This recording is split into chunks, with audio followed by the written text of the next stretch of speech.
வணக்கம் ஃப்ரெண்ட்ஸ். நம்ம இந்த வீடியோவில் எதை பற்றி பார்க்க போகிறோம்னா மொஹர ட்ரேடிங். முதல்ல மொஹர ட்ரேடிங்னா என்ன அப்படின்னு நம்ம தெரிஞ்சுக்குவோம். ஒவ்வொரு வருஷமும் வர தீபாவளி அன்னைக்கு நம்ம இந்திய பங்குச்சந்தையான என்எஸ்சி பிஎஸ்சி அவங்க 1 மணி நேரம் ஸ்பெஷலாக ட்ரேடிங் டைம்க்காக ஒதுக்குவாங்க. அந்த ட்ரேடிங் டைம் தான் மொஹர ட்ரேடிங் சொல்கிறோம்.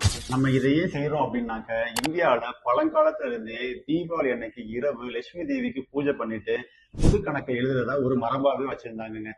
அதை தொடர்ந்து தான் இந்த காலத்துல அதையே ஃபாலோ பண்ணி தீபாவளி அன்னைக்கு வர முகூர்த்த ட்ரேடிங்ல நம்ம புது கணக்கு எழுதுறதோட மட்டும் இல்லாம ஸ்டாக் மார்க்கெட்ல இன்வெஸ்ட் பண்றவங்களும் அவங்க புது கணக்கை தொடங்க ஆரம்பிச்சிடுறாங்க. அதுக்காக அன்னைக்கு நம்ம முழுமையான பணத்தை இன்வெஸ்ட் பண்ணி ஸ்டாக்கை வாங்கணுன்றது கிடையாதுங்க. அன்னைக்கு பர்டிகுலர் அமௌண்ட்டை இன்வெஸ்ட் பண்ணிட்டு கொஞ்சம் ஸ்டாக்கை மட்டும் 1-2 ஸ்டாக்கை மட்டும் வாங்கலாம். அப்படி இல்லையா எஸ்ஐபின்ற இதுல மியூச்சுவல் ஃபண்ட்ல சின்ன அமௌண்ட் இன்வெஸ்ட் பண்ணி நம்ம ஸ்டார்ட் பண்ணணும். இந்த நாள்ல இன்வெஸ்ட் பண்றதுல செல்வ வளம் பெருகுன்ற நம்பிக்கைக்காக தான் நம்ம இன்வெஸ்ட் பண்றோமே தவிர இது வந்து ஒரு இன்ட்ராடேக்காகவோ இன்வெஸ்ட் பண்றது கிடையாது. ஸோ இது ஒரு லாங் டேர்மா நம்ம நினைச்சு இன்வெஸ்ட் பண்றப்ப கண்டிப்பா இந்த நாள்ல பண்ற விஷயங்கள் நல்ல தூக்கமா அமையும். இந்த வருடம் 2025 மொஹர ட்ரேடிங் எப்போ வருதுனாக்க தீபாவளி முடிஞ்சு அடுத்து வர அக்டோபர் 21ஆம் தேதி மதியம் 1:45ல இருந்து 2:45 வரைக்கும் ஸ்டாக் மார்க்கெட் ட்ரேடிங் ஓப்பன்ல இருக்கும். அன்னைக்கு உங்களோட புது கணக்கு ஸ்டார்ட் பண்றது ரொம்ப சுபிட்சகமா இருக்கும். இந்த மாதிரி லட்சுமி தேவியை பூஜித்து இந்த வருட கணக்கை ஸ்டார்ட் பண்ணும் பொழுது உங்களுக்கு எல்லா வளங்களும் எல்லா செல்வங்களும் கிடைக்கணும் அப்படின்னு சொல்லிட்டு எல்லாம் வல்ல இறைவனை பிரார்த்திக்கிறேன். வாழ்க வளமுடன். மூர்த்தி ராஜகோபுரம் வெல்த் மேனேஜ்மெண்ட். நன்றி.